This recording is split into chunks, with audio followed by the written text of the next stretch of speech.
Nietes.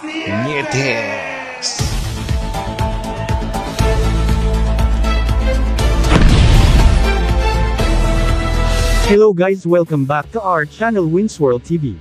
Sa tagal na hindi natin nakitang lumaban itong si Donnie Ahas Nietes, ay sigurado kilala nyo pa rin siya. Siya ay tubong Negros Occidental na naging WBO Mini Flyweight mula 2007 hanggang 2011, WBO at Ring Magazine Junior Flyweight mula 2011 hanggang 2016, IBF title mula 2007 hanggang 2008, at WBO Junior Bantamweight Champion noong 2018 hanggang 2019, siya rin ang may tala ng pinakamahabang kampyon na boksingero sa Pilipinas, sa makatuwid 4 na Division World Champion ang kanyang hawak.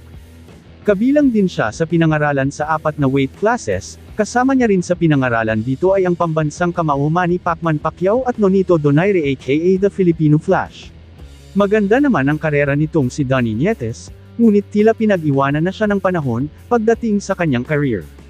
Kailan lang kasi pumutok ang balita, na ban, at tinanggal na siya sa lahat ng boxing organization ayon sa kanilang latest ranking. Nakuha niya halos lahat ng titulo sa mababa na division, simula sa WBO at IBF. Ngunit pagdating sa WBC at WBA ay wala na siya sa listahan ng mga bagong tala ng ranking, bihira na nga natin makita itong si Donnie Ahas Nietes sa mga latest na ranking. Ang dating ranking ni Donnie Ahas Nietes ay sa ika-5 pwesto. Nagulat ang lahat sa latest ranking na wala na siya sa latest ranking. Sa tagal-tagal ng pagkahawak ng mga titulo nitong si Nietes ay bakit binagsak at tinanggal na siya sa ranking at tila wala na silang pakialam sa boksingerong tinaguriang ahas ng Pinas. Napakalaki ng epekto nito sa kanyang boxing career, dahil ang mga titulo na hawak niya ay isa rin para makakuha siya ng mga matitinding laban, in short malalaking laban. Ngunit dahil wala na siya or hindi na siya aktibo sa ibabaw ng boxing ring, ay binagsak na siya sa ranking at tila wala nang pakipa sa kanya ang mga boxing promoters. Ang pinakahuling laban ni Donnie Ahas Nietes ay noong 2018 at nanalo naman siya. Ayon sa mga source natin ay kaya hindi na aktibo itong si Nietes sa ibabaw ng boxing ring ay dahil hindi naman daw siya nabibigyan ng malalaking mga laban, bagkus ang mga binibigay sa kanya na mga laban ay puro small fight lang at hindi big fight. Kaya nawalan na daw siya umano ng gana pang lumaban sa ibabaw ng boxing ring.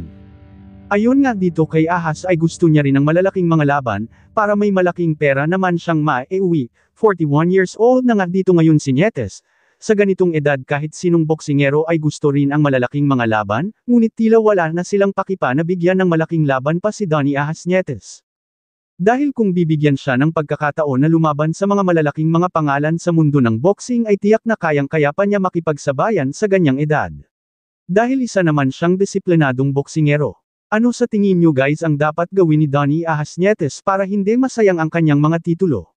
Just comment down below. Thank you for watching. Salamat sa inyong panunood. This is Winsworld TV. Saying peace, love and good vibes lang tayo lagi. Okay, alright. Nietes.